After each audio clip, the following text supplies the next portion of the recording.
Bismillahirrahmanirrahim. Assalamualaikum warahmatullahi wabarakatuh. Alhamdulillahirabbil alamin, hamdan katsiran tayyiban mubarakan fih kama yuhibbu rabbuna wa yarda. Asyhadu an la ilaha illallah wahdahu la syarikalah wa asyhadu anna Muhammadan abduhu wa rasuluhu la nabiyya ba'dah. Allahumma salli wa sallim wa barik ala sayyidina Muhammadin kama dzakarahu dzakirun al-akhyar. Wa salli wa sallim wa barik ala sayyidina wa habibina Muhammadin makhtalafal lailu wan nahar. Wa salli wa sallim wa barik ala sayyidina wa habibina wa azimina Muhammad wa alal muhajirina wal ansar. Rabbi shrah li sadri wa yassir li amri wahlul 'uqdatan min lisani yafqahu qawli. Rabbana inna nas'aluka ilman nafi'a wa qalban khashi'a wa amalan salihan maqbula wa hayatan tayyiba. Rabbana ilaika aslamna wa bika amanna wa alaika tawakkalna wa ilaika anabna wa bika khasamna na'udzu bi'izzatika an tudillana antal hayyul ladzi la yamut wal insu wal jinnu yamutun wa ba'. Teman-teman semuanya yang dirahmati Allah Subhanahu wa taala, malam ini kita bisa duduk lagi di Markas Pemuda Hijrah. Ahlan wa sahlan bikum. Selamat datang buat semua anak muda Bandung. Mudah-mudahan Bandung ini menjadi salah satu di antara mercusuar dakwah di seluruh Indonesia. Ketika pemuda-pemudanya memberikan sebuah tren yang baik kepada anak muda di seluruh Indonesia dengan gaya dan style anak muda, nongkrong di masjid, mendengarkan sharing tentang kebesaran Allah Subhanahu wa taala. Mudah-mudahan dengan kayak gitu kita bisa memperbaiki iman kita kepada Allah, memperbaiki hubungan kita dengan Allah, yang pastinya nanti Allah akan memperbaiki hubungan kita dengan sesama manusia. Jadi kaidah dasarnya, siapa yang memperbaiki hubungannya dengan Allah, man aslaha ma bainahu wa bainallah aslahallah ma bainahu wa bainan nas. Siapa yang memperbaiki hubungannya dengan Allah, Allah perbaiki hubungannya dengan manusia. Manusia di sini termasuk keluarga, tetangga, masyarakat, bahkan dengan pemimpin dengan rakyatnya, antara satu golongan dengan golongan yang lain, satu agama dengan agama yang lain, itu semuanya diawali dengan islah ma bainana wa bainallah, memperbaiki urusan antara kita dengan Allah Subhanahu wa taala. Jadi ketika anak muda secara tren mulai berbondong-bondong datang ke rumah Allah untuk balikan sama Allah, maka Allah Subhanahu wa taala akan memperbaiki juga urusan mereka di kantornya, di kampusnya, di sekolahnya, di gedung dewannya, di istananya, dan seterusnya dan seterusnya. Dimulai dari kita balikan dulu kepada Allah Subhanahu wa taala setelah selama ini kita mutusin Allah tanpa kita sadari. Selama ini kita cuekin Allah tanpa kita sadari. Selama ini kita anggap Allah bukan prioritas dalam hidup kita tanpa kita sadari. Sehingga dengan tren anak muda mulai datang lagi ke rumah Allah, sujud sejajar antara kepalanya dengan kakinya, dan beristighfar ngajak Allah untuk balikan dalam kebaikan-kebaikan, maka Allah itu Maha Pengampun lagi Maha Penyayang. Teman-teman semuanya, malam ini kita sharing tentang diam. Benar gak sih? Benar ya? Tentang diam.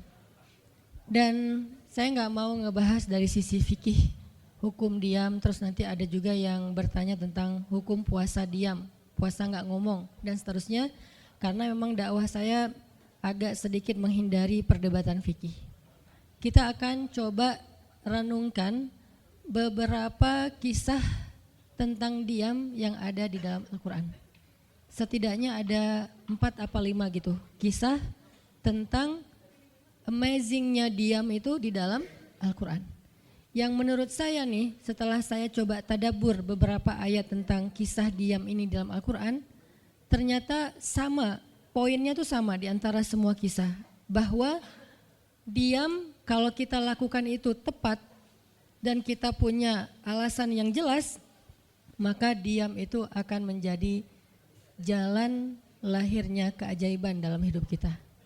Jadi jalan munculnya keajaiban dalam hidup kita. Banyak orang yang berbicara untuk membela diri.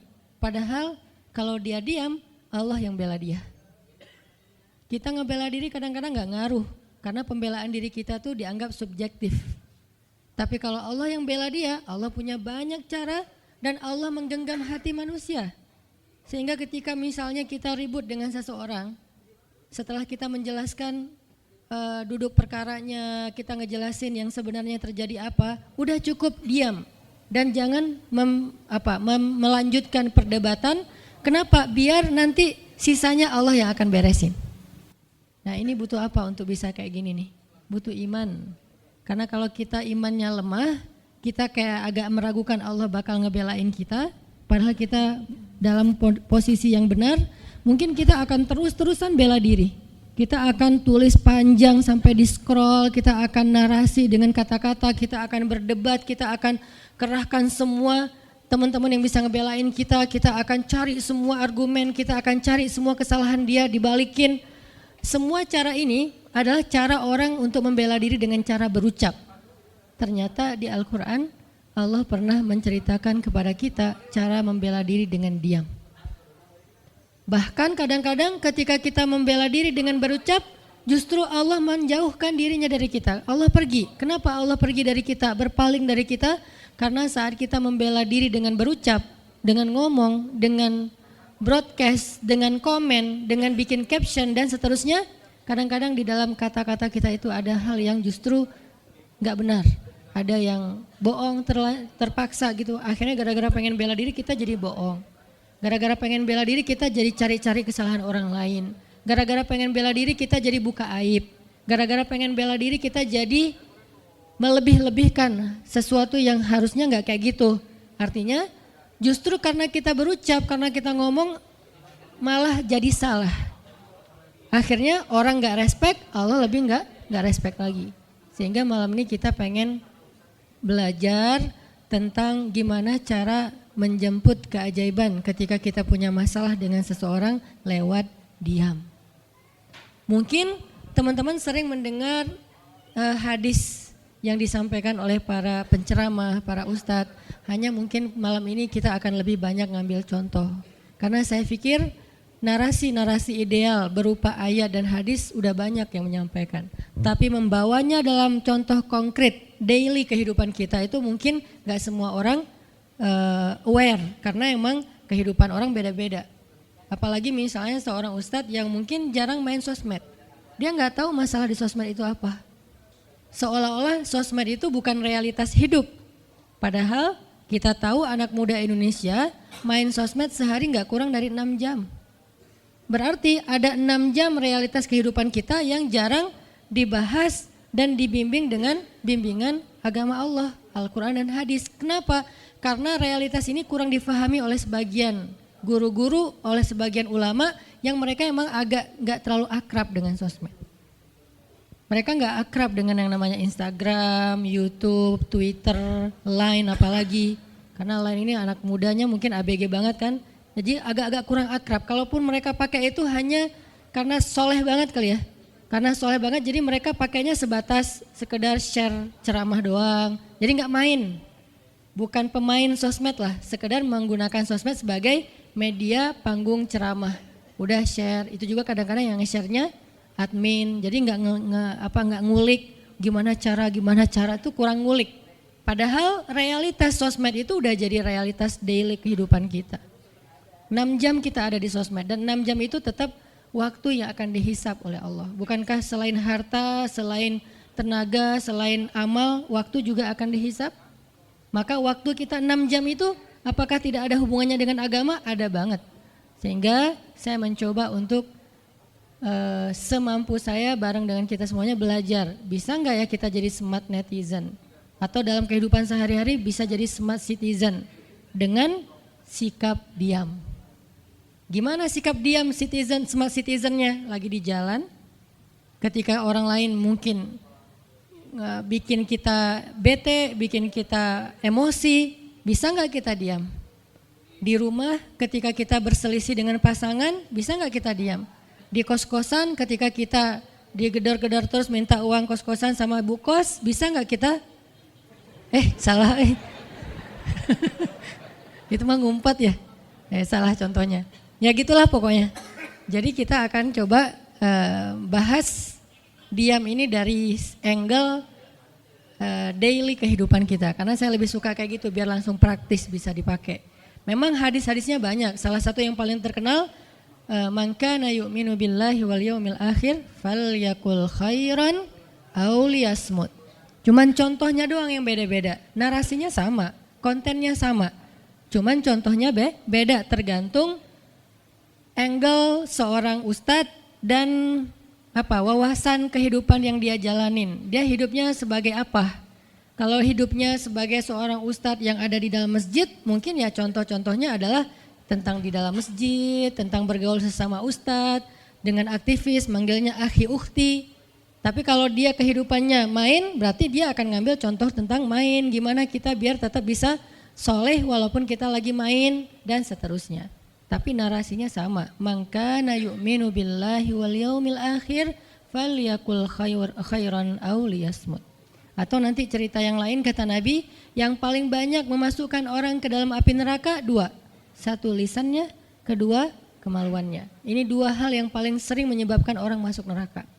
Kalau kemaluannya kita tahu artinya dia hawa nafsu, syahwat. Kalau lisan ini ngomong, justru gara-gara kita ngomong banyak, kadang itu jadi kayak pemberat timbangan keburukan kita dan itu tuh rugi gitu. Makanya kita perlu belajar, bukan saya ngajak kita, kita diam aja seharian.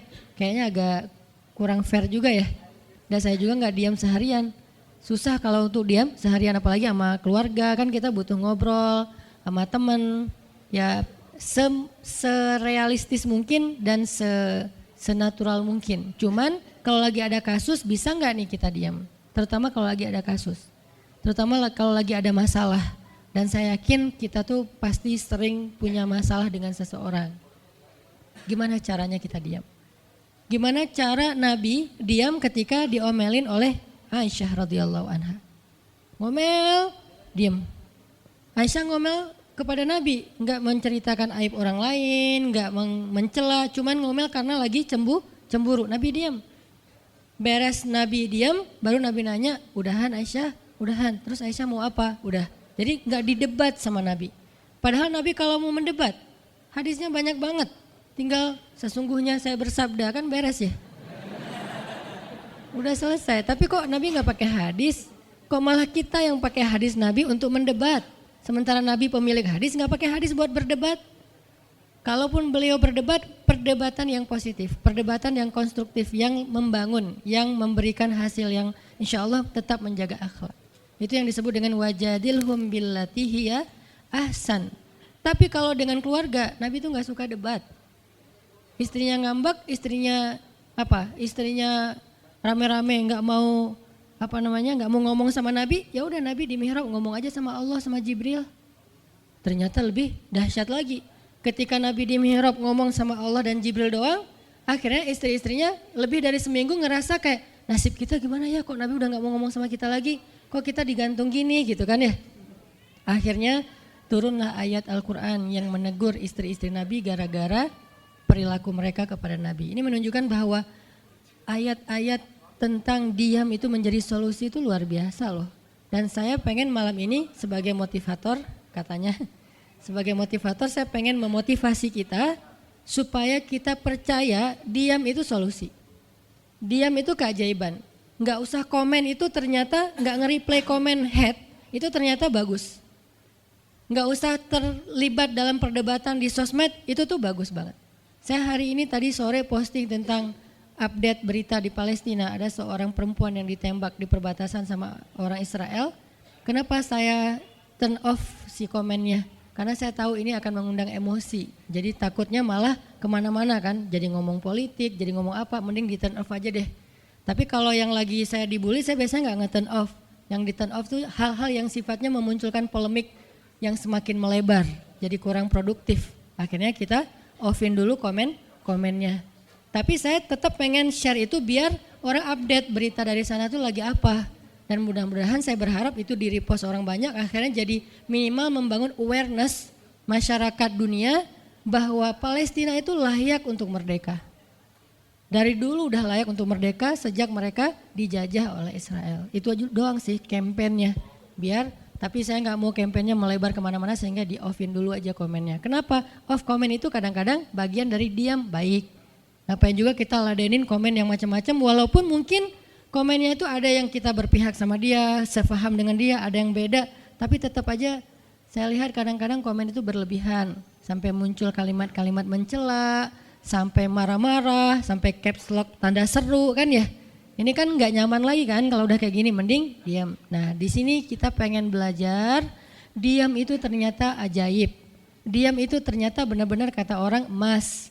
Diam itu ternyata solusi. Diam itu ternyata pembelaan diri yang paling efektif. Kalau selama ini kita masih percaya membela diri yang paling efektif ngomong. Membela diri yang paling efektif itu bikin postingan. Membela diri yang paling efektif itu bikin caption yang bagus. Membela diri yang paling efektif itu komen. Membela diri yang paling efektif itu minta pembelaan dari manusia. Ternyata mungkin itu benar, tapi ada yang lebih efektif lagi. Membela diri dengan diam. Dan gimana cara membela diri dengan diam sampai mendatangkan keajaiban, itu yang akan kita coba renungkan malam ini. Oke, yang pertama kita akan baca kisah diam di surat Maryam, surat favorit saya. Coba teman-teman buka surat Maryam, surat 19. Di dalam surat ini ada 2 adegan diam. Pertama, adegan diamnya Nabi Zakaria. Yang kedua, adegan diamnya Maryam. Surat 19, surat Maryam, ayat 10.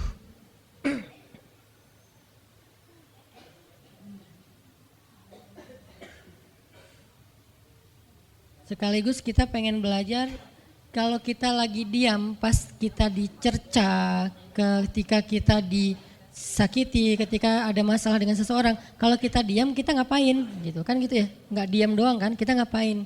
Nah di sini kita belajar surat 19, surat Maryam ayat 10 dan 11. Kita tilawah bareng-bareng ya, saya baca habis itu teman-teman ikutin. A'udzu billahi minasy syaithanir rajim. Silakan.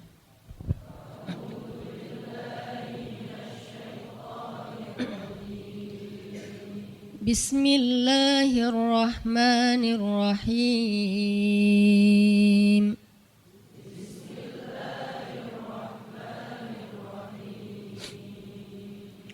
Qala rabbi ij'al li ayah.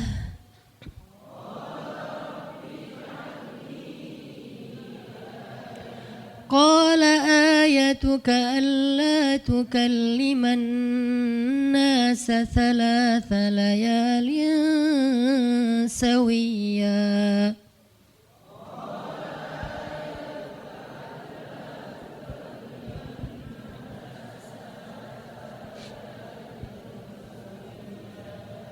فخرج على قومه من المحراب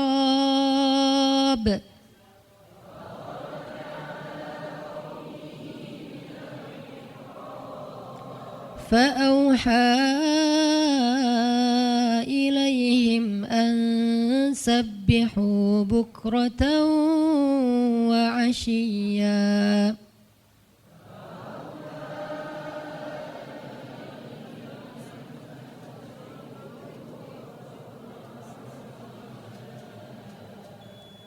Berkatalah Zakaria, Rabbi, berikanlah untukku sebuah pertanda bahwa aku akan punya anak laki-laki.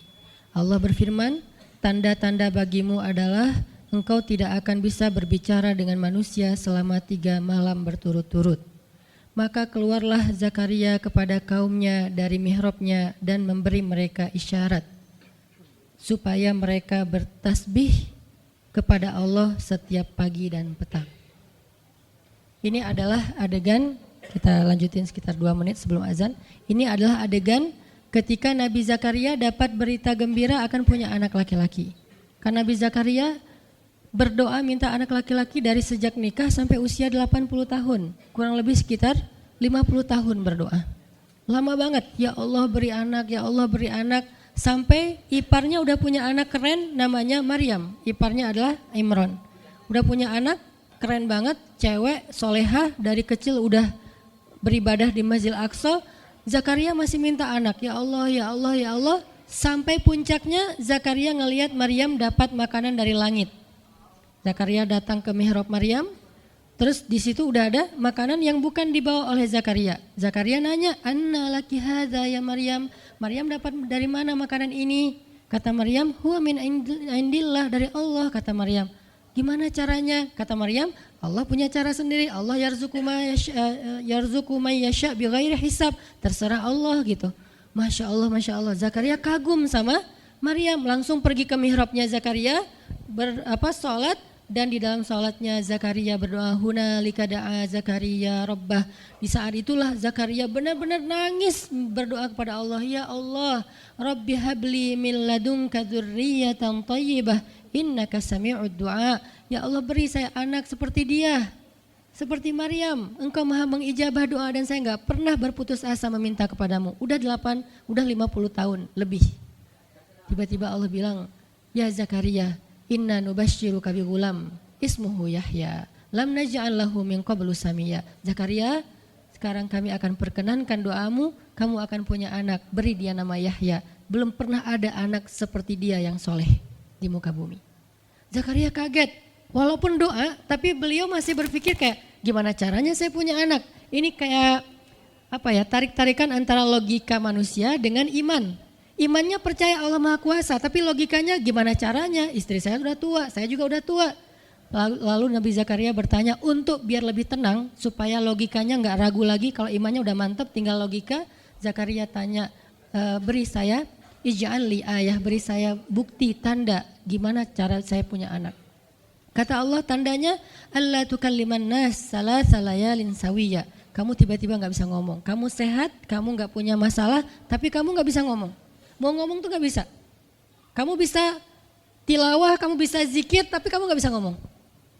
Bisa subhanallah, subhanallah, subhanallah. Bisa alhamdulillahi rabbil alamin.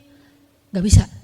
Jadi baca Quran, kalau ada Quran, tapi dulu kan Taurat ya. Baca Taurat bisa, zikir bisa, hayya ala sholah, kalau azan ada azannya bisa, pokoknya semua bisa kecuali mau ngomong tuh gak bisa. Masya Allah ya, luar biasa. Kenapa? Karena Allah pengen Zakaria zikir aja 3 hari. Jangan ngomong dengan manusia walaupun ucapannya baik kecuali zikir. Jadi kalau mau ngomong dengan manusia, subhanallah, masya Allah, alhamdulillah, bismillah. Cuman gitu doang ngomongnya. Gak bisa, lu mau kemana? Gak bisa. Insya Allah gitu. Jadi cuman bisa zikir. Saking Allah pengen Zakaria menghabiskan 3 hari sebelum Allah tunjukkan keajaiban hanya dengan berzikir. Apa poinnya di sini? Kalau kita pengen ada keajaiban dalam diam, maka isilah diam kita dengan zikrullah. Insyaallah nanti kita lanjutkan setelah salat Isya. Bismillahirrahmanirrahim. Teman-teman semuanya, kita lanjutkan tadabbur kita terhadap ayat di surat Maryam. Ayat 10 dan 11, kisah keajaiban yang diperoleh oleh Nabi Zakaria alaihissalam dengan Allah anugerahkan untuk beliau anak yang super duper keren luar biasa yang bernama Yahya alaihissalam. Dan salah satu cara Allah Subhanahu wa taala mendidik Nabi Zakaria untuk menjemput keajaiban itu adalah Allah menyuruh Zakaria untuk diam dan mengisi diamnya dengan zikratullah bukratan wa asiyya, mengingat Allah pada waktu pagi dan pada waktu petang. Artinya diisi dengan zikir. Dan waktu itu Nabi Zakaria menurut ulama tafsir, beliau tidak cacat lisannya, benar-benar bisa ngomong. Hanya tidak bisa bicara dengan manusia tapi bisa berzikir. Jadi beliau bisa zikir, bisa mengucapkan kalimat-kalimat Alkitab yaitu Taurat. Beliau bisa membaca ayat-ayat Allah, beliau bisa mengucapkan kalimat bismillah dan seterusnya, tapi nggak bisa ngomong dengan manusia. Dan itu terjadi selama 3 malam. Dan akhirnya setelah 3 malam, Nabi Zakaria tiba-tiba dapat berita gembira kalau istri beliau hamil. Ini pelajaran penting banget buat kita. Kalau ini pernah berlaku terjadi kepada Nabi Zakaria, keajaiban dengan cara kayak gini, maka ini juga akan terjadi kepada kita. Itulah alasan kenapa kisah tersebut direkam dalam Al-Quran. Supaya dia menjadi pelajaran hudan lil muttaqin. Itu kenapa Allah katakan Al-Quran hudan lil muttaqin. Petunjuk bagi orang yang bertakwa. Orang yang pengen memperbaiki diri. Orang yang pengen dapat solusi. Muttaqin, orang yang pengen wa may yattaqillaha yaj'al lahu makhraja, dapat jalan keluar.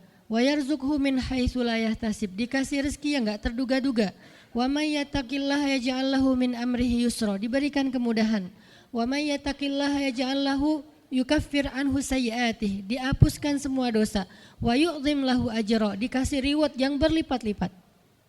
Maka siapa yang pengen dapetin keajaiban-keajaiban orang bertakwa itu, maka jadikanlah Al-Quran sebagai petunjuknya, hudan lil muttaqin. Nah, gimana cara kita jadiin Al-Quran sebagai petunjuk? Jawabannya juga ada di ayat yang sama, la raiba fih, jangan ragukan ayat-ayat Al-Quran, termasuk kisah-kisah yang ada di dalamnya. Sehingga kalau kita benar-benar percaya kisah Nabi Zakaria mendapatkan keajaiban dengan cara diam dan zikir, maka kita coba terapin itu dalam masalah hidup kita, insya Allah kita juga akan mendapatkan keajaiban dan kejutan seperti yang didapatin oleh Nabi Zakaria. Itu pesan poin yang ada di dalam ayat 10 dan 11 surat Maryam. Sehingga buat sebagian orang yang mungkin ngerasa selama ini sering disakiti, sering dicuekin, sering didebat, sering diapain, jangan terlalu diladenin. Kadang-kadang ada teman saya nanya ke saya, Ustadz, ini ada yang ngomongin Ustadz gini di sosmed, perlu kita balas nggak nih? Saya bilang udah diamin aja. Itu tuh santai, tapi sebetulnya itu ada kayak alasan kenapa saya memilih sikap itu. Bukan karena kayak males ribut, sebetulnya kadang-kadang kan ribut itu kayak nyenengin ya. Kayak olahraga apa ya, emosi gitu kan.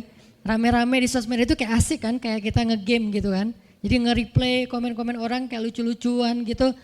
Saya pernah lihat Rachel V-nya bagus juga sih, ini bukan dalam hal negatif tapi positif, makanya saya sebutnya nama. Rachel itu kan main kemarin ke Australia sama New Zealand. Terus ada dia lagi foto-foto gitu di sana bareng dengan suaminya. Tiba-tiba ada yang komen, Sel, lo gak cocok di tempat itu, tempatnya bagus tapi gara-gara lo jadi kurang bagus gitu. Terus dia jawab, ya gue gak cocok tapi dompet gue cocok, kata dia. Kadang-kadang perlu digituin juga sih ya, biar paham. Karena kata Ustaz Abdul Somad, sombong kepada orang yang sombong adalah sedekah. Tapi itu mah pilihan. Rachel memilih sikap santuy. Tapi dengan dia guyonin, kalau saya memilih sikap diam aja deh. Karena saya takut kalau saya ngomong malah jadi panjang debatnya. Dan saya merasa nggak mampu untuk selalu membela diri dengan argumen. Karena membela diri dengan argumen kadang-kadang ya kalau bahasa Ustadz Umar Mita, orang yang mencintaimu tidak butuh alasan, orang yang membencimu tidak akan menerima alasan. Jadi kayak ya udahlah, diamin aja. Ternyata dengan kita diam muncul aja keajaiban, banyak keajaiban. Jadi benar-benar saya percaya banget diam itu tuh keajaiban. Dan itu berlaku dalam dakwah, berlaku dalam masalah keluarga.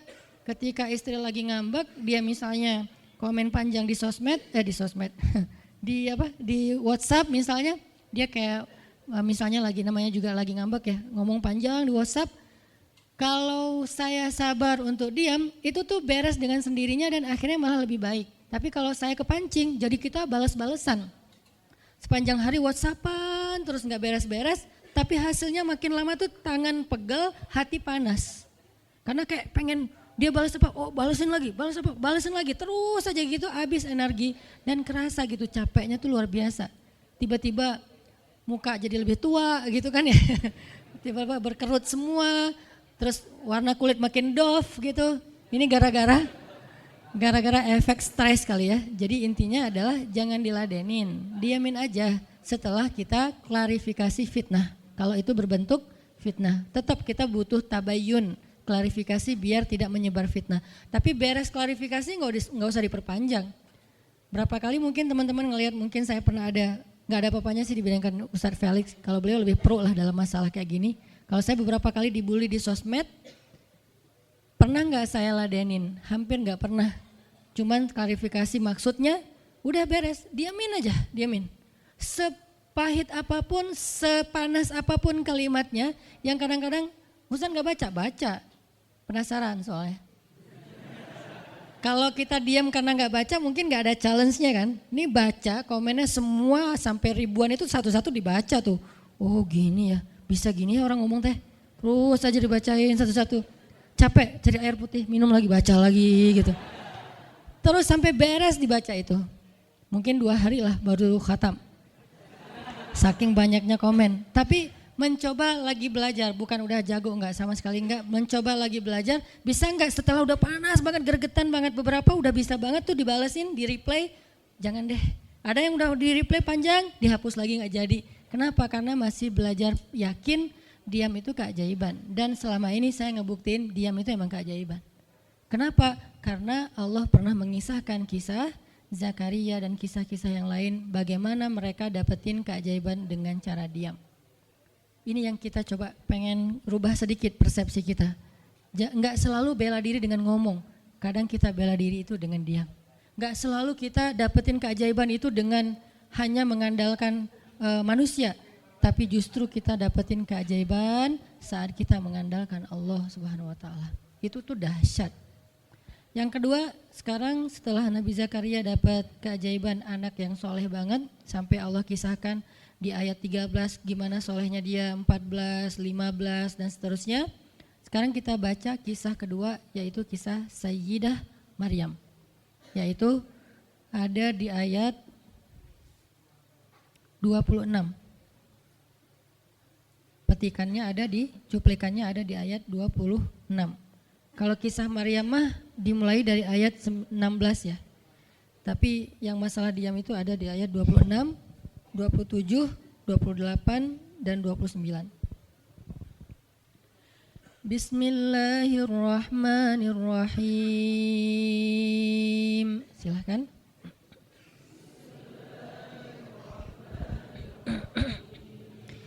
Fakuli washrabi wa qarri aina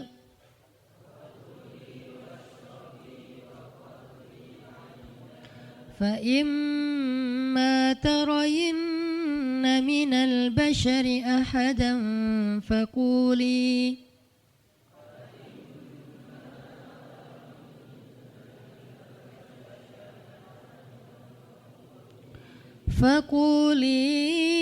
inni nadartu lirrahmani sawman falan ukallimal yawma insiya.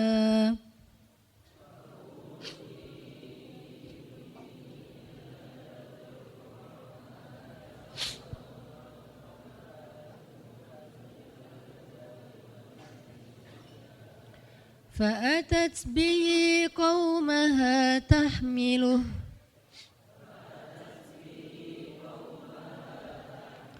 قالوا يا مريم لقد جئت شيئا فريا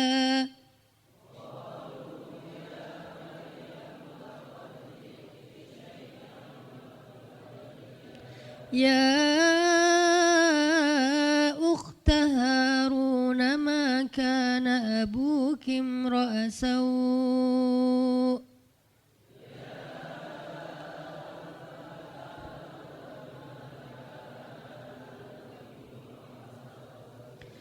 ما كان أبوك امرأ سوء وما كانت أمك بغيا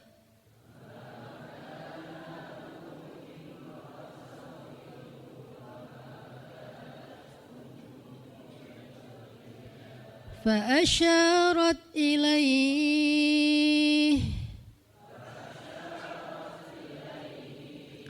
قالوا كيف نكلم من كان في المهد صبيا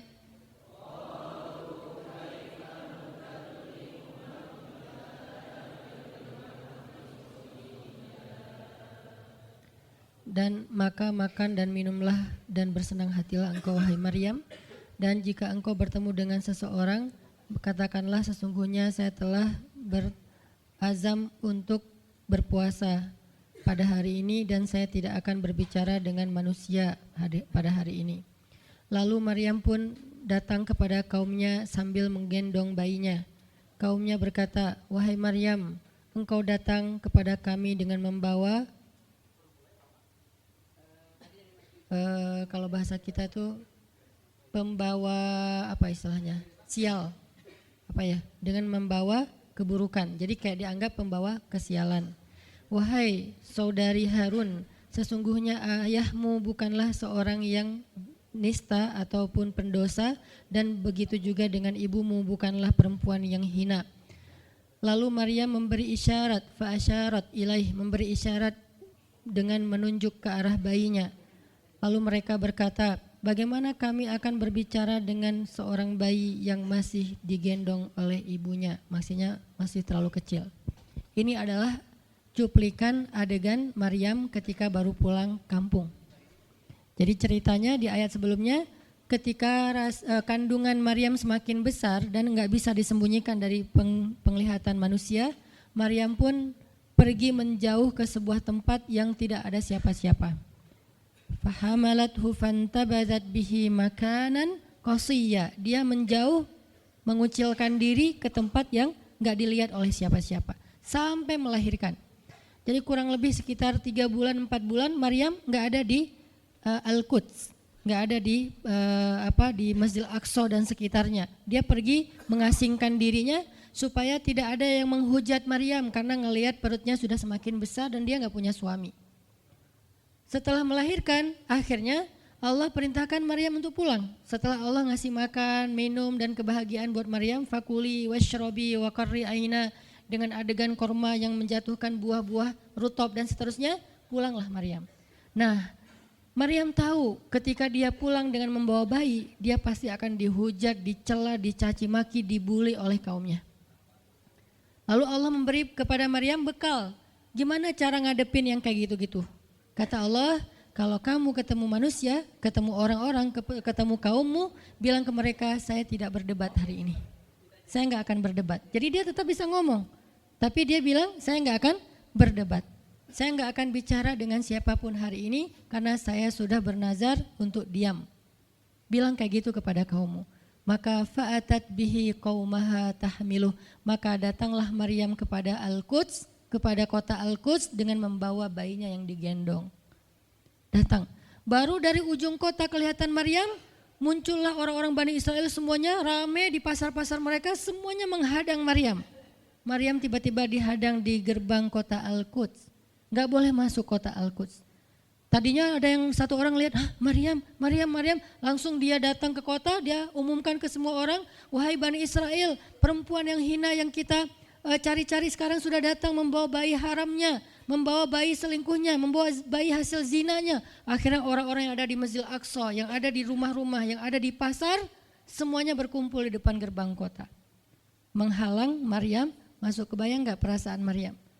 Padahal dia itu lahir di situ, dia beribadah di situ, ayahnya orang situ, ulama pula, pamannya nabi pula di situ, tapi dia sekarang dihadang oleh semua penduduk Al-Aqsa, penduduk Al-Quds, Bani Israel.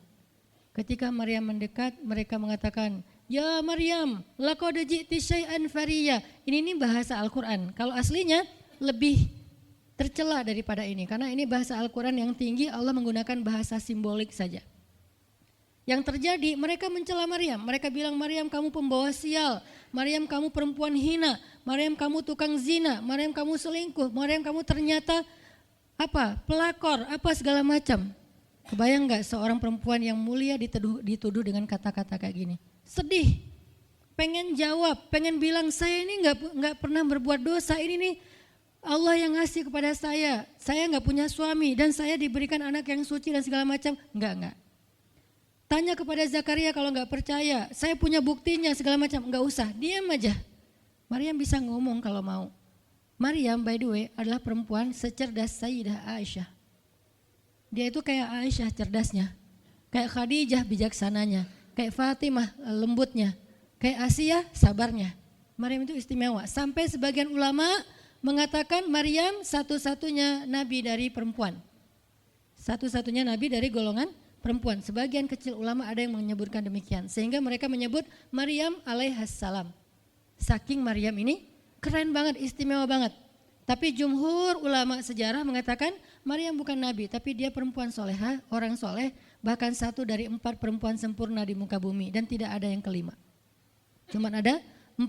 Kamula minar rijali katsir, kata Nabi. Laki-laki yang sempurna itu banyak, yaitu para rasul dan para nabi. Walam yakmul minan nisa illa arba'ah, tidak ada perempuan yang sempurna kecuali 4. Asiyah istri Fir'aun, kemudian Maryam anaknya Imran, kemudian Khadijah istri Rasulullah, dan Fatimah bintu Rasulullah. Artinya Maryam ini istimewa banget. Dia kalau mau argumen, dalilnya lebih banyak daripada para rabi-rabi Yahudi yang ada di situ. Karena ketika Maryam dulu berkhidmat di Masjid Aqsa, Maryam itu nggak belajar seperti yang lain-lain. Karena kan dulu orang Bani Israel itu paling anti sama cewek ya. Buat mereka perempuan itu kasta kedua. Seolah-olah perempuan itu nggak punya hak yang sama dengan laki-laki. Laki-laki punya hak belajar di Masjid Aqsa, perempuan nggak boleh. Ini kesenjangan gender di masa Bani Israel dulu. Jadi kalau ada yang mau nuduh Islam sebagai tidak memperhatikan masalah gender, dia harusnya baca sejarah. Justru Islam, Al-Quran, Taurat, Injil mengangkat perempuan untuk setara dengan laki-laki. Awalnya perempuan itu hina di masyarakat Bani Israel, dianggap pembawa sial. Sampai masyarakat jahiliyah sebelum Islam datang, apa yang terjadi dengan bayi perempuan? Dibenamkan dalam pasir hidup-hidup, dibunuh, dilempar dari bukit supaya mati langsung seketika. Kenapa? Termasuk Umar pernah membunuh bayi perempuan. Umar radhiyallahu an. Kenapa dia sedih banget? Karena dia ingat masa lalu ketika dia pernah membunuh bayi perempuan. Kenapa mereka membunuh bayi perempuan? Karena dianggap perempuan ini membawa sial. Tapi datang Islam mengubah tradisi itu. Mengubah persepsi publik. Yang tadinya perempuan dianggap hina, dalam Islam dikatakan surga ada di bawah telapak kaki ibu. Muncul harga diri perempuan naik. Apalagi sebaik-baik kalian yang paling baik untuk istrinya dan aku yang paling baik untuk istriku di antara kalian. Muncul lagi hadis, kalau seandainya laki-laki mau bersabar terhadap istrinya, maka harusnya dia bersabar 70 kali sehari kalau dia disakiti oleh istrinya. Yang ke-71 baru dia boleh marah. 70 belum boleh marah. Jadi perempuan, ibu-ibu, istri kalau mau bikin suaminya sebel sampai 69. Atau 70 boleh lah. Tapi yang ke-71, nah ini udah layak dimarahin. Tapi kan gak pernah ada sampai 70 kan. Paling juga 10%-nya lah, 7 kali sehari. Dan itu istiqomah setiap hari. Hari ini kok kamu gini lagi sih, kemarin udah beda hari. Jadi beda hitungannya, 0 lagi mulai dari awal. Tapi nanti ada hadis penyeimbang. Nabi itu kan bijaksana banget. Yang diajarin bukan cewek doang, cowok juga diajarin. Ketika hadisnya supaya memuliakan perempuan ada, nanti ada lagi hadis laki-laki. Seandainya seorang perempuan menjilat luka dan darah dan nanah di tubuh suaminya, itu belum bisa membayar satu saja kebaikan suami kepada dia. Jadi menjilat lukanya aja belum bisa bayar kebaikan, terus ngapain marah-marah coba. Sehingga dua-duanya ada nasihat untuk suami. Kalau istrinya lagi ngambek, namanya juga lagi sedih, ya udah kamu sabar aja 70 kali. Untuk istri, jangan ngambek, karena kalau kalian berbuat baik aja belum bisa bayar kebaikan mereka. Terus gimana dong Ustadz? Ya udah, sekarang solusinya adalah sama-sama mengambil sisi baiknya. Kayak gitu nasihat Nabi. Makanya saya agak kurang setuju kalau khutbah Jumat itu memakai hadis menjilat darah dan nanah. Karena yang dengar suami. Wah bener nih khutbah Jumat, saya senang banget khutbah Jumat hari ini. Pulang-pulang, mah tadi khutbah Jumat keren banget. Nih mah, kebenaran aku catat, nih mah gak bisa. Kalau khutbah Jumat pakailah hadis sabar 70 kali. Menasihati suami. Kalau majelis taklimnya ibu-ibu, masalah tadi seandainya saya boleh menyuruh manusia sujud kepada manusia, saya suruh sujud istri kepada suami. Masing-masing ada hadisnya, jangan disilang. Ini gak bijak dalam ceramah, karena harusnya memberi nasihat yang bisa memperbaiki, bukan menambah tuntutan baru. Wah benar nih kalau suami saya dengar, harusnya suami saya datang, Ustadz boleh enggak acara selamatan di rumah saya nanti temanya ini gitu. Kalau perlu ngundang Ustadz yang dia kenal, request dulu untuk ngemojokin pasangan, ini enggak bijak. Balik lagi ke cerita tadi, Maryam tuh pintar banget, cerdas banget. Dari kecil dia udah hafal Taurat. Ibarat anak sekarang hafal Quran. Dan lebih sulit ngafal Taurat daripada Quran. Kenapa? Karena bahasa Al-Quran itu sastra banget. Jadi ngafalnya itu kayak ngafal syair. Itu aja udah susah kan? Kebayang gak ngafal Taurat? Lebih sulit lagi tuh. Dan Maryam dari usia di bawah 5 tahun udah khatam Taurat. udah tahu tafsir Taurat, usia 7 tahun. Bahkan saking keren dan pinternya Maryam, kadang-kadang ketika Maryam ngobrolin tentang Taurat sama Zakaria, itu Zakaria sampai geleng-geleng kepala. Maryam, gitu maksudnya? Sampai nanya ke Maryam, gitu om maksudnya. Maryam ngomongnya ke Zakaria udah kayak ngajar gitu, saking pinternya Maryam. Jadi hadis-hadis Zakaria, Maryam hafal. Kan para anbiya tuh punya hadis kan? Hadis Zakaria dihafal oleh Maryam. Tauratnya Musa dihafal oleh Maryam. Kebijaksanaan para nabi dihafal oleh Maryam. Dia dari usia 10 tahun itu udah jadi ulama besar Maryam. Artinya kalau misalnya orang mau berargumen dengan Maryam, dia punya banyak bahan, dia punya banyak narasi. Dia lagian Maryam itu pintar ngomong, tapi Maryam diam. Jadi kalau kita ngerasa pintar ngomong, pintar komen, pintar apa, tetap aja kita punya alasan harusnya kita diam. Karena Maryam yang lebih daripada kita ternyata juga diam. Akhirnya Maryam diam. Dikatakan ya ukhta Harun. Diingatkan lagi dengan kemuliaan keluarga Imran. Ya ukhta Harun ma akana abuki imra'asau wa ma kanat ummuki baghiyah. Ayah kamu itu Imran loh Maryam, kamu enggak malu punya bayi di luar pernikahan sementara keluarga kalian itu keluarga baik-baik. Apa kamu tega menyakiti ayahmu, mencoreng nama besar dan nama baik keluarga besarmu dan seterusnya. Maryam makin luar biasa, panas banget, sedih banget. Dan Maryam itu yang lebih berat lagi teman-teman. Mungkin kalau kita digituin agak kebal ya, terutama cowok lah. Cowok kalau digituin agak kebal karena emang kurang berperasaan sih kalau cowok ya. Coba lihat dari angle cewek. Cewek itu lebih peka loh dari kita. Kita mah mungkin lebih mudah lah diam. Diomelin, diam aja. Karena kita kan orangnya agak santuy gitu kan. Kalau cewek itu gak bisa gitu. Makanya lihat angle ini dari angle cewek. Kalau tadi Zakaria, sekarang Maryam. Dan Maryam lebih peka daripada semua cewek yang ada di muka bumi. Lebih perasa lagi daripada perempuan yang ada di muka bumi. Sangat-sangat pemalu. Saking pemalunya ketemu cowok keren, ta'awuz coba. Cewek itu perasaannya lebih dalam daripada kita. Jadi kalau misalnya cewek-cewek, Maryam tuh gak punya, ketemu cowok keren aja dia ta'awuz. Siapa cowok keren yang ditemui Maryam? Jibril. Gabriel loh yang ditemuin. Dan waktu itu Jibril menjelma. Apa? Fatamassalaha basyaron sawiyya. Jibril menjelma sebagai basyaron sawiyya. Allah yang ngomong tuh, cowok keren. Allah yang bilang keren. Kalau kita merasa udah paling keren, menurut Allah biasa-biasa aja. Karena Allah pernah menciptakan Yusuf, Allah pernah menciptakan Muhammad, Allah pernah menciptakan Yahya. Kita merasa paling keren, Allah pernah menciptakan Sarah, perempuan paling keren juga, Aisyah, Fatimah. Jadi buat kita kayak udah kegeeran paling keren se-Bandung gitu kan ya. Menurut Allah mah biasa. Kalau Jibril, Allah sendiri yang bilang dia tuh emang keren. Jibril emang bukan malaikat, tapi kalau ketemu manusia, kecuali para nabi, Jibril itu menjelma sebagai manusia. Supaya tidak terlihat wujud aslinya. Karena gak kuat orang ngelihat wujud aslinya Jibril. Nabi Muhammad aja pertama ngelihat Jibril dengan wujud aslinya pas di Gua Hira itu lari tuh. Takut, saking ngerinya Jibril tuh. Jangankan manusia, malaikat aja segan sama Jibril. Jibril lewat malaikat. Gak berani malaikat. Kenapa saya bilang kok disegani? Allah yang bilang di Al-Quran. Dia itu malaikat yang disegani. Dzu mirratin. Dzu mirrah kalau bahasa kita malaikat yang sangat berwibawa. Sehingga di antara malaikat aja gak ada yang sembarangan bicara sama Jibril. Mau bicara sama Jibril kayak aduh segan malu gitu malaikat, cuman gak pakai itu mah Sunda ya. Pokoknya malaikat mah gak berani ngomong sama Jibril saking segannya. Kenapa? Gagah banget wujud aslinya. Ketika dia membentangkan sayapnya, itu sayap menutupi timur dan barat. Jadi matahari, bulan, bintang udah gak kelihatan. Yang kelihatan cuma Jibril dengan keagungannya. Itu belum Allah ya, baru ciptaan Allah. Jibril, salah satu makhluk Allah yang paling agung. Sehingga saking kerennya Jibril, Allah gak menyebutnya dengan nama malaikat. Padahal golongannya malaikat, tapi Allah menyebutnya dengan Ruhul Quds, Roh Kudus, yaitu Jibril.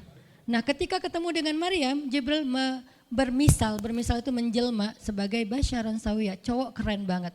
Saking kerennya Jibril, Umar aja terkesima ngeliat Jibril.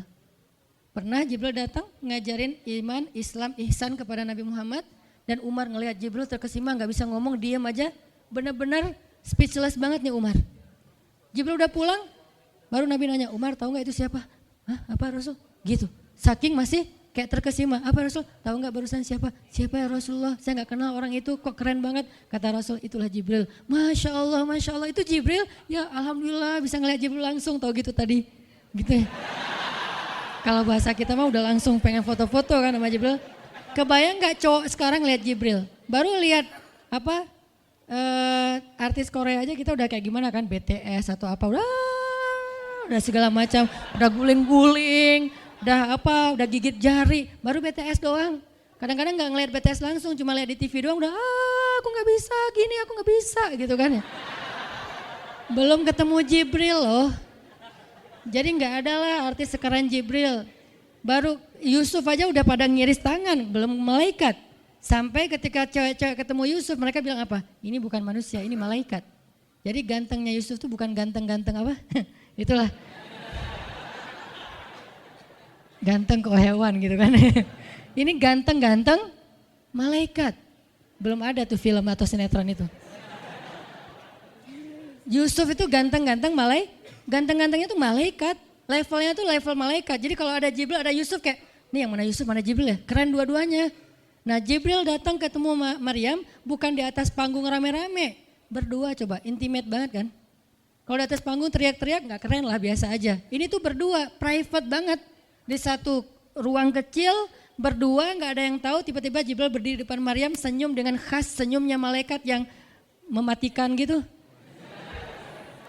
Maryam pas buka mata lagi zikir ngelihat Jibril depan matanya keren banget. Langsung Maryam bilang apa? A'udzubillah. Wibawa banget kan Maryam. A'udzubirrahmani minka in kunta taqiyya. Jadi emang elegan sih orang-orang soleh tuh. Dia langsung nunduk, dia bilang a'udzubirrahmani minka in kunta taqiyya. Aku berlindung kepada Allah yang Maha Rahman. Kenapa ngomongnya Rahman? Karena keren. Kalau enggak keren, a'udzubillah. Karena keren, a'udzubirrahman. Tapi masih ta'awuz, cuman pakainya Rahman karena Allah tuh Maha Pengasih yang udah bikin kamu tuh keren. Diksinya luar biasa ya. Maryam gak bilang a'udzubillahi minasyaitonirrajim. Enggak, ini enggak layak dibilang syaitan, ini terlalu keren. Jadi enggak bisa a'udzubillah, a'udzubirrahman. Berarti Maryam itu pinter. Sampai dia bisa milih diksi Asmaullahil Husna. Dia enggak pakai diksi Allah, dia pakai diksi Ar-Rahman. Karena yang datang itu wajahnya tuh wajah orang baik. Tapi keren. Akhirnya a'udzubirrahmani minka in kunta taqiyya kata Maryam. Jibril juga elegan, paham maksud Maryam. Maksudnya kamu siapa? Itu pertanyaannya. Maryam gak nanya, kamu siapa ya? Enggak gitu. Kan kayak culun-culun kayak caper gitu kan.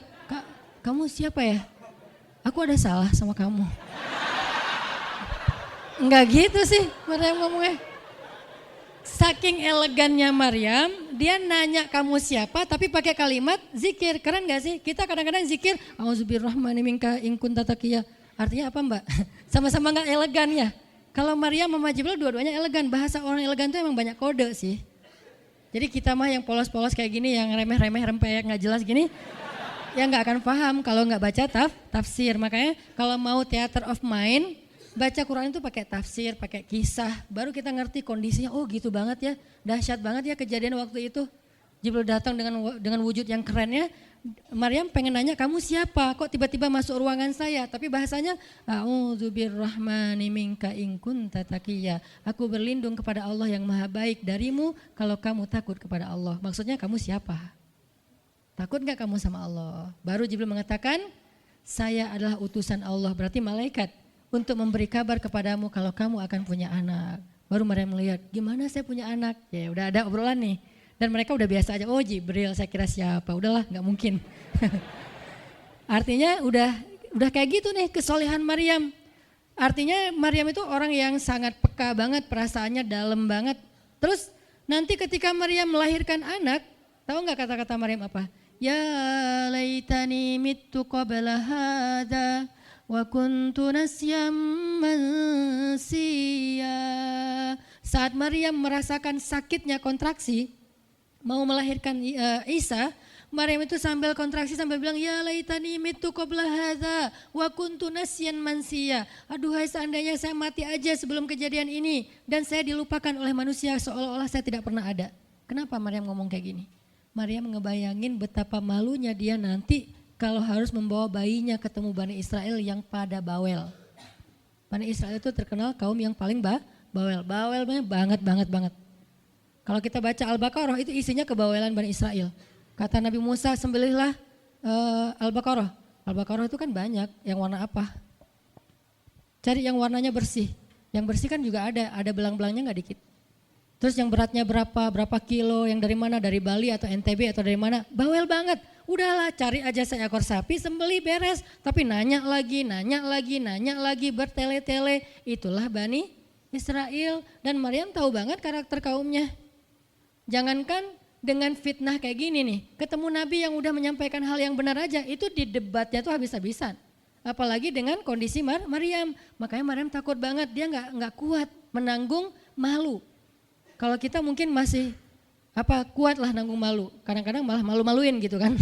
Kalau Maryam nggak kuat nanggung malu, berarti orang yang seperti ini harusnya kan berat banget untuk diam kan, nggak akan kuat diam, harusnya dia ngomong gitu, dia belain diri. Tapi Maryam itu sisi lainnya adalah perempuan yang mukminah, siddiqah, sangat yakin sama Allah.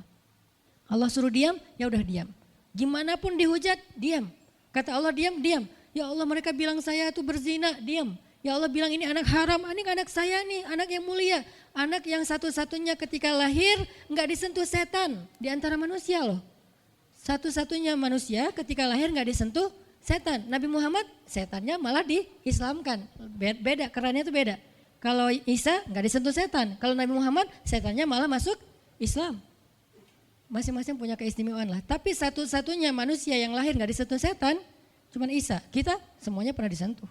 Lahir langsung. Apa sih lo datang-datang ke dunia nggak nambah-nambahin kerjaan gua gitu kan. Kita nih orang biasa, jadi pas lahir tuh udah ada langsung setan bisik-bisik, yuwas bisufi sudurinas, makanya disuruh azan kan. Karena kenapa? Biar nggak dibisikin sama setan. Dan kalau bisa suara azan kita harus lebih lembut daripada suara setan, karena setan juga kayak nge-tricky gitu. Saya ibu kamu. Anak bayi dinina bobokan sama setan, hiduplah iblis gitu-gitu kan. Jadi kayak didoktrin nama setan, iblis itu keren, iblis itu soleh, iblis itu baik. Tapi pakai bahasa nasyid, lagunya tuh kayak akustik gitu, lembut banget gitu kan. Makanya suara muazin kalau azanin anaknya yang lembut, jangan azan Allahu Akbar, asyhadu alla ilaha illallah. Dia malas ke masjid nanti kalau udah dewasa. Kenapa? Gue malas banget dengan suara ini nih. Salahnya siapa coba? Salah ayahnya. Belajar azan di Al-Latif sama Muzammil sama Teras Tahfiz. Biar azannya tuh kayak Allahu Akbar. Bayinya senyum-senyum. Ntar gue bisa lebih dari itu. Canda. Intinya adalah Maryam itu pemalu banget. Jadi dia bisa banget untuk ngebales. Tapi dia diam. Sampai akhirnya fa'asyarat ilaih. Dia memberi isyarat. Arti memberi isyarat dia nunjuk ke arah Isa alaihissalam yang masih digendong, kalau kalian mau ngomong aja sama bayinya. Allah yang nyuruh kayak gitu. Makin kayak marah dan makin menjadi-jadi orang Bani Israel ketika Maryam memberi isyarat nunjuk ke arah Isa. Mereka bilang, ya Maryam kamu udah gila apa? Sekarang kamu nyuruh kami bicara dengan bayi yang masih dalam gendongan ibunya. Benar, Maryam tuh ternyata udah stres gila. Dia gara-gara ditinggal sama selingkuhannya, sekarang dia jadi orang gila. Wah luar biasa tuduhan kepada Maryam. Maryam diam aja sedih, nahan air mata. Tapi bukan emotikon yang menggenang air mata di sini ya. Nahan aja air mata sampai kemudian Allah datangkan keajaiban. Jadikan bayinya bicara. Qala Isa bicara. Panjang lagi omongannya Isa. Ibuku ini baik, ibuku begini-begini, saya itu hamba Allah, saya itu anak yang suci, saya itu begini-begini, sampai beres baru mereka pada pulang karena mereka merasa terbantahkan semua tuduhan palsu mereka kepada Maryam. Masuklah Maryam, disambut mulia oleh beberapa orang. Maryam itu perempuan mulia, Allah mendatangkan dia sebagai keberkahan. Tadi dituduh pembawa sial, sekarang disebut pembawa berkah.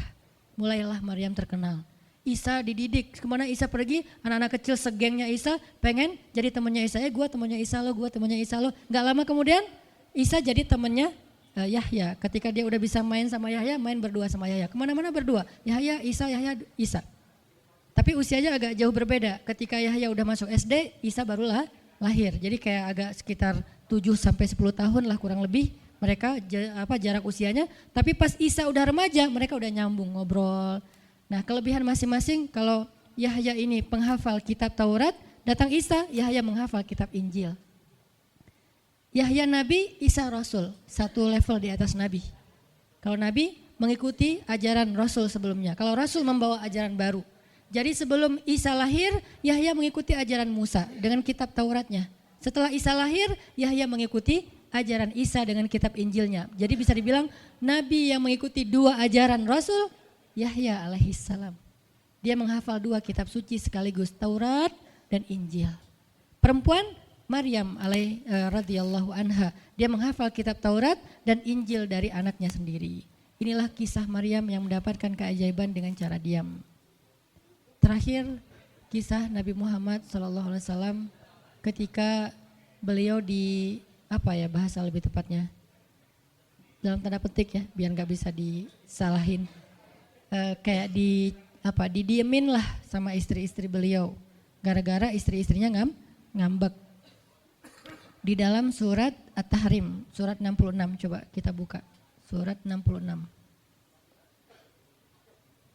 Ini juga kalau teman-teman baca kisah surat ini tuh luar biasa ya, kita kayak baca novel atau kayak nonton film, keren banget. Saya memang senang banget dengan sirah Nabi dan para anbiya, dan terutama kalau sirah ini berbentuk storytelling, bukan data sejarah ya, karena membaca data sejarah itu emang agak-agak liar sih. Tapi kalau storytelling kan kita adegan ya, wah seru ya, itu lebih keren daripada Disney, Marvel, Endgame, satu apalah. Lebih seru baca sirah kalau kita paham. Surat 66 ayat 4. Ayat 5.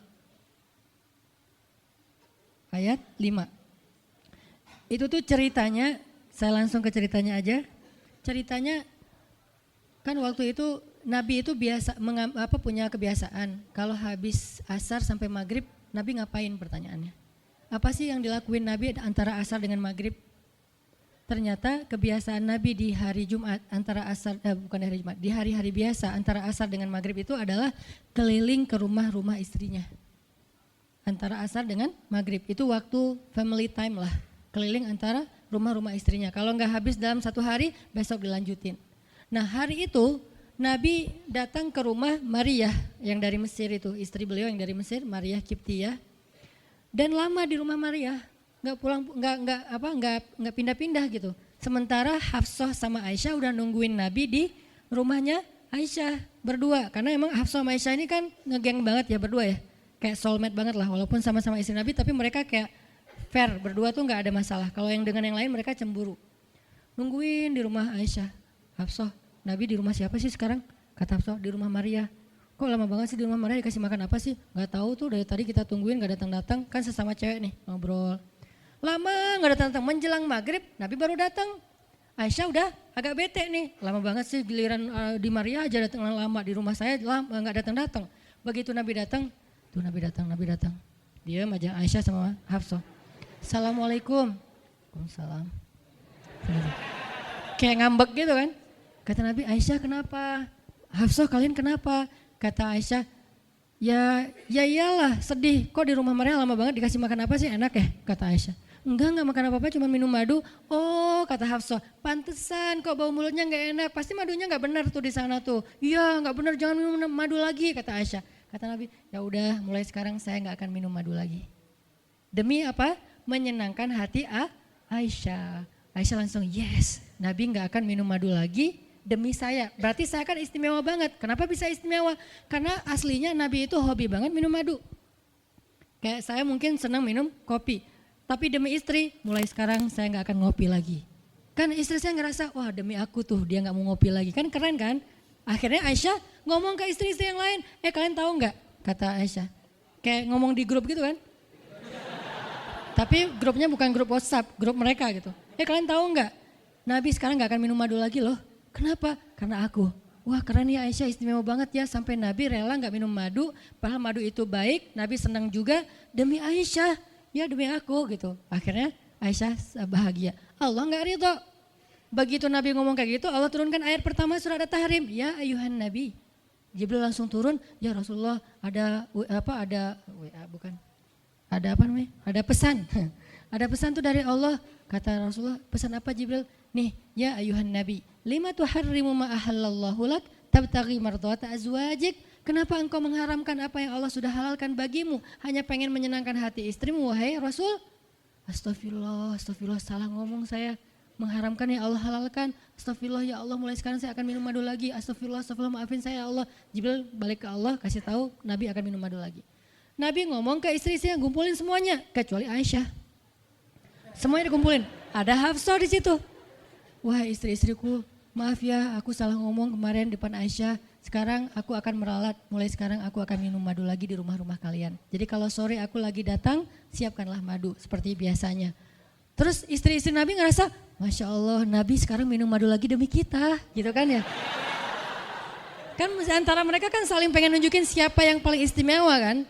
Demi kita sekarang Nabi udah minum madu lagi, Nabi sampai meralat kata-katanya.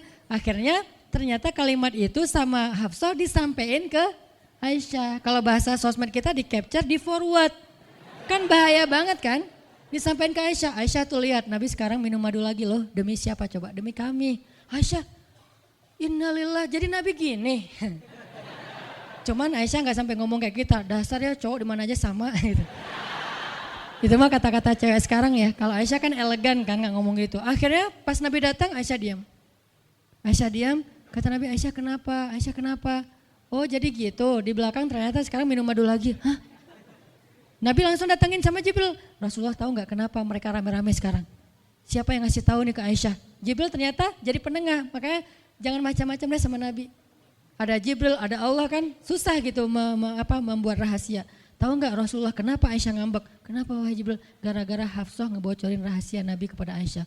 Oh ini kerjaan Hafsah, kata Nabi. Oke, Hafsah. Panggil nih Hafsah. Dipanggil Hafsah, kata Nabi, Hafsah, kamu udah membocorkan rahasia saya. Ini menurut sebagian tafsir, memang ada banyak tafsir sih. Salah satu tafsirnya kayak gitu. Hafsah, kamu udah membocorkan rahasia aku. Dan sekarang istri-istri pada ngambek. Istri yang lain juga ikut ngambek sekarang gara-gara Nabi kayak sekali minum madu, sekali gak minum madu. Yang lain pada diam semuanya. Datang ke rumah Ummu Salamah. Assalamualaikum, Ummu Salamah, waalaikumsalam. Tadi kayak aku belum selesai jemuran, dah langsung pergi jemuran. Gak mau ngomong sama Nabi. Maria, assalamualaikum, waalaikumsalam. Kayaknya tadi aku lagi sibuk nyetrika deh. Jadi gak ada yang mau ngomong sama Nabi, diam semuanya. Nabi kan jadi sedih kan. Gara-gara siapa coba? Gara-gara Hafsah. Akhirnya Nabi bilang, Hafsah, aku kecewa banget dengan sikap kamu. Kamu gak jaga rahasia aku. Sekarang aku antar kamu pulangnya ke rumah Umar. Bahasa lainnya diceraikan. Hafsah dicerain sama Nabi. Kerennya Hafsah pas digituin, dia cuma nangis. Dia gak bilang, ya Rasulullah, Rasul tega nyerahin saya, terus saya gimana? Gitu. Enggak. Rasulullah cuma masalah madu doang, cuma masalah capture dan saya forward doang kayak gitu langsung diceraikan. Tega banget sih Rasulullah. Rasulullah gak punya hati apa? Enggak. Hafsah tuh diam. Ini nih keajaiban diam yang lain ya. Diceraikan sama Nabi. Innalillah, astagfirullahaladzim. Hafsah yuk kita pulang ke rumah Umar. Iya ya Rasulullah, pulang aja. Baik banget nih Hafsah, soleha banget. Jadi by the way emang semua istri Nabi itu soleha, cuman namanya perempuan kadang-kadang muncul sifat dasarnya mereka cemburu, mereka sedih, mereka baper. Tapi itu manusiawi dan perempuan yang soleha pun merasakan hal itu. Hafsah pulang ke rumah Umar. Assalamualaikum, waalaikumsalam, dibuka sama Umar. Ya Rasulullah, Hafsah langsung masuk ke kamarnya. Ya Rasulullah, anak saya bikin salah apa? Pasti dia nyakitin Rasulullah ya. Maaf ya Rasulullah. Langsung Umar marah-marah. Hafsah, kamu ngapain sama Rasulullah? Hafsah diam aja, dimarahin habis-habisan sama Umar. Umar tahu sendiri sayang banget kan sama Nabi. Ketika ada masalah antara Nabi dengan anaknya, pasti yang dimarahin anaknya, bukan Nabi. Nabi pulang, Hafsah diomelin sama Umar, diam aja, nggak ngomong apa-apa, diam. Akhirnya Jibril turun. Jibril turun, ya Rasulullah ada pesan dari Allah. Apa wahai Jibril? Di surat At-Tolak, surat putus. Kan At-Tolak itu artinya diputusin. Bahasa ini pesantrennya dicerai. Turun surat At-Tolak. Kata Jibril, Allah nyuruh kamu raji'ha ya Rasulullah, raji'ha innaha qawwamah sawwamah fa innaha min azwajika fil jannah. Wahai Rasulullah, rujuk Hafsah, rujuk Hafsah. Disuruh rujuk. Allah enggak redha Rasul menceraikan Hafsah. Tahu enggak kenapa Allah begitu membela Hafsah ketika Hafsah ada masalah dengan Rasul? Salah satunya karena Hafsah diam. Harusnya Allah ngebela Rasul. Umar aja ngebela Rasul. Sahabat-sahabat ngebela Rasul karena Rasulullah selalu benar. Tapi Allah ngebela Hafsah. Kenapa? Karena Hafsah diam, sebegitu ajaibnya diam. Sampai ketika ada seorang perempuan bermasalah dengan kekasih Allah, Allah malah membela perempuan ini, bukan kekasihnya. Raji'ha ya Muhammad, rujuk Hafsah, rujuk Hafsah. Dia itu istrimu di dunia dan di surga. Akhirnya Rasulullah, jadi saya rujuk wahai Umar, ya Hafsah masih nangis di kamarnya. Balik lagi Rasulullah naik onta ke rumah Hafsah, assalamualaikum, waalaikumsalam. Ya Rasulullah, udah saya marahin tuh. Hafsah kata Umar, udah gak apa-apa Rasulullah, udah gak usah bersedih, udah saya marahin habis-habisan dia tuh. Kata Rasulullah, Umar, aku pengen ngomong sama Hafsah. Ya Rasulullah jangan, biar saya aja ngomong. Dia emang gak bisa ketemu sama Rasul. Ya Umar, aku pengen ketemu sama istriku. Hah, istrimu? Hafsah, itu Rasulullah. Keluar lagi Hafsah. Soleha banget, lembut banget. Keluar. Ada apa ya Rasul? Hafsah tuh gak marah-marah. Ada apa ya Rasul? Hafsah, aku pengen ngomong sama kamu. Umar diam bingung. Kata Rasulullah, Hafsah, aku ingin ajak kamu balikan. Romantis gak sih? Rasul pengen ngajak Hafsah balikan. Kok balikan sih Ustaz? Ya rujuk kan balikan. Rujuk artinya kembali ya balikan. Hafsah balikan yuk. Umar bingung. Hah balikan? Hafsah, Allah yang nyuruh aku untuk merujuk kamu. Umar makin bingung. Hafsah kamu keren banget. Sampai Allah belain kamu gitu. Kata Nabi Hafsah, Allah turunkan ayat khusus tentang kamu di surat ini. Umar makin bingung. Sampai turun ayat. Masya Allah anakku ini subhanallah Masya Allah gitu kan ya. Akhirnya ya Rasulullah, Allah sampai menurunkan ayat tentang masalah ini. Alhamdulillah, Hafsah sujud syukur, Hafsah nangis, Hafsah langsung meluk Rasul. Umar, aduh gimana nih? Udah beres gitu, Hafsah dibawa pulang sama Rasul. Boncengan berdua, Hafsah boncengan sama Rasul. Naiklah mereka, mobil mereka yang bermerek onta itu. Gimana cara pulangnya? Di depan rumah Umar, Rasulullah langsung berlutut, langsung ngasih tangan buat Hafsah, Hafsah megang tangan Nabi, injak lutut Nabi, naik ke atas onta. Itu tuh romantis banget. Lalu Rasulullah bonceng Hafsah. Tadi kan cerita Hafsah dicerai sama Nabi itu kan heboh di grupnya istri-istri Nabi kan. Hafsah dicerai loh. Jangan-jangan kita juga dicerai. Soalnya Nabi udah gak mau ngomong sama kita. Astagfirullah. Jadi grup Nabi, istri-istri Nabi itu pada khawatir kalau mereka juga sama nasibnya dengan Hafsah. Pada bingung. Tapi tiba-tiba mereka ngelihat Hafsah pulang ke rumahnya dibonceng Nabi. Itu tuh langsung trending loh. Istri-istri Nabi, tahu gak tuh Hafsah dirujuk sama Nabi sampai turun ayat di surat At-Talaq. Oh gitu. Wah Hafsah keren banget ya. Wah istri-istri Nabi pada cemburu pada Hafsah. Diturunkan Hafsah, yang lain pada ngintip Hafsah. Sampai masuk ke rumahnya, Nabi beres di rumah Hafsah, keluar masuk ke masjid, dia aja di masjid. Istri yang lain Nabi gak mau ngomong. Aisyah, Ummu Salamah, Saudah, Maria, Sofia, siapa lagi? Yang Zainab bintu Jahsy, semuanya Nabi diamin, gak mau diajak ngomong. Datang satu-satu, ya Rasulullah mau dibuatin minum apa? Astagfirullah, subhanallah. Datang lagi Aisyah, Rasulullah capek, subhanallah. Diam semuanya, gak ada yang mau diajak ngomong sama Nabi. Udah mereka akhirnya pada pulang bingung, nasib kita gimana ya? Tanya ke Hafsah yuk. Sekarang Hafsah jadi kayak selebritinya. Hafsah, pada datang ke rumah Hafsah. Hafsah bantuin kita dong. Sampai Aisyah aja yang tadinya kayak bisa dibilang kayak pemimpin istri-istri Nabi kan. Aisyah paling cerdas, paling disayang sama Nabi. Sekarang Aisyah diam-diam ngomong, Hafsah bantuin dong, kita nih lagi digantung sama Nabi. Kata Hafsah sekarang kan kayak lagi di atas angin gitu. Kalian sih nyakitin Rasul, cie. Hafsah tuh kayak wah lagi masa-masanya Hafsah gitu kan. Hafsah gimana dong? Ya udah ngomong aja langsung sendiri. Rasulullah nggak mau ngomong sama kita. Ya udah coba minta tolong ke ayah kamu Aisyah, kan ayah kamu dekat sama Rasulullah. Akhirnya ngundang Abu Bakar. Ya Abu Bakar, baca deh tafsir dari ayat-ayat ini. Abu Bakar datang, ayah tolongin kami dong. Kenapa? Kami tuh dianggurin sama Nabi, didiamin, digantung udah seminggu lebih. Jangan-jangan kami juga dicerai kayak Hafsah. Kalau Hafsah dicerai tapi udah dirujuk, kami gimana nasibnya? Akhirnya ya udah biar aku yang ngomong sama Rasul. Datanglah Abu Bakar ke masjid. Rasul lagi zikir. Ya Rasulullah, itu istri-istrimu ngutus saya. Subhanallah. Ya Rasulullah, Masya Allah. Ya Rasulullah, la ilaha illallah. Abu Bakar aja Rasul gak mau ngomong sama dia. Padahal Abu Bakar itu udah paling akrab sama Nabi. Abu Bakar diam, gak bisa diajak ngomong nih. Abu Bakar balik lagi ke rumah istri-istri Nabi. Kata istri-istri Nabi, gimana Abu Bakar? Astagfirullah, innalillah, gimana kalau Abu Bakar aja gak bisa, gimana yang lain? Terus akhirnya datang lagi ke Hafsah. Hafsah bantuin dong, kita udah gak jelas nasibnya nih. Kata Hafsah, ya udah aku minta tolong ayahku ya. Hafsah masih kayak gak mau langsung ke dia gitu. Ya udah aku minta tolong ayahku ya, panggillah Umar. Ayah bantuin mereka dong, nasib mereka sekarang lagi terkatung-katung gitu. Umar marah, kalian sih. Nah, tadi kan yang diomelin Hafsah kan, sekarang diomelin semua istri Nabi diomelin sama Umar. Dan salah satu kalimat omelannya Umar, itu tuh kerennya Umar sampai di-repost sama Allah. Coba. Ada nggak manusia yang kata-katanya di-repost Allah? Nggak ada, cuman Umar. 2 kali kata-kata Umar di-repost oleh Allah. Arti di-repost apa? Ditayang ulang di Al-Quran. Kan repost itu berarti tayang ulang kan? Di capture, langsung di copy, paste, langsung ditayangin. Itu tuh kata-kata cuman Umar yang pernah digituin sama Allah. Kata-kata Umar apa? Ayat ke-5. Kata Umar, kalau kalian nggak minta maaf sama Nabi, Allah bisa aja mentalak kalian, menceraikan kalian dari Nabi, lalu menggantikan untuk Nabi istri yang lebih solehah, lebih hafizah, lebih bertaubat, lebih baik, lebih cantik, lebih perawan daripada kalian. Itu tuh kata Umar yang ada di ayat ke-5. Jadi bisa dibilang ayat ke-5 adalah ayat repostnya kata-kata Umar, saking kerennya Umar. Sampai Nabi pernah bilang kalau ada Nabi setelah aku, Umar lah orangnya, cuman gak ada Nabi setelah aku.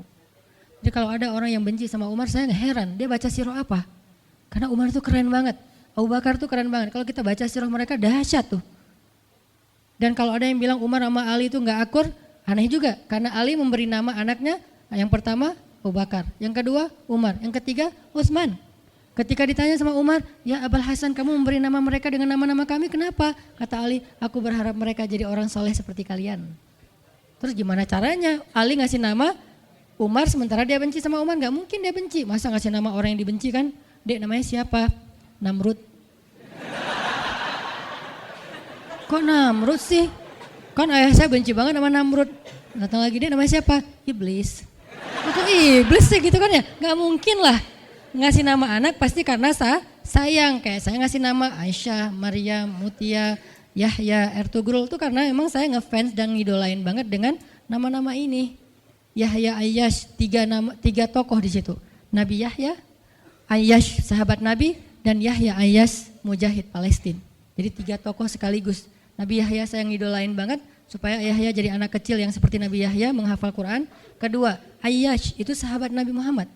Kemudian yang ketiga, Yahya Ayyash sekaligus itu nama mujahid Palestina yang paling pintar ngerakit banyak senjata-senjata untuk ngelawan Israel, dan dia dibunuh sama Israel. Saking Israel benci sama Yahya Ayyash, untuk membunuh Yahya Ayyash mereka ngebom 1 blok untuk membunuh Yahya Ayyash, dan mudah-mudahan dia syahid dalam dalam kejadian itu.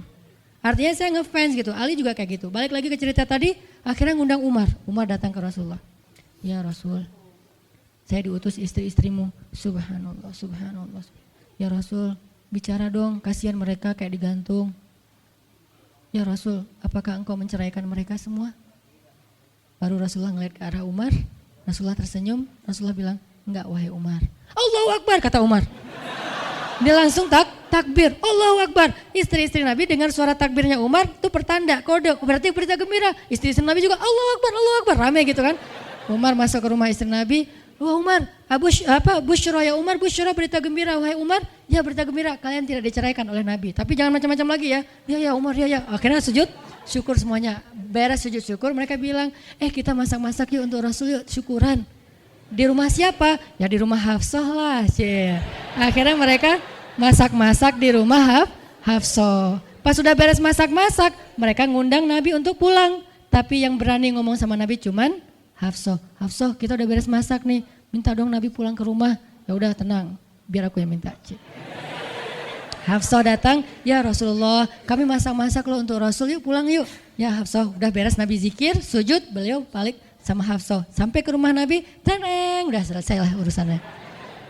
Apa yang terjadi setelah itu Ustadz? Udah gak ada riwayatnya, jadi gak bisa diriwayatin. Pokoknya beres itu mereka pun hidup bahagia selamanya. Apa pelajarannya di sini? 2 orang di sini dapat keajaiban lewat diam. 1 Hafsah, Allah suruh rujuk gara-gara dia diam. Kedua Nabi, diam aja sambil zikir, sampai akhirnya Allah beri pelajaran yang berharga. Istri-istri yang tadinya ngambek serentak semuanya insaf bahasa kita, sadar dan mereka minta maaf kepada Rasulullah. Jadi kalau istri lagi ngambek, lagi ngomel, diam. isilah diam kita dengan zikir. Tapi zikirnya bukan auzubillah minasyaitonirrajim, auzubillah. Jangan, dia bukan setan.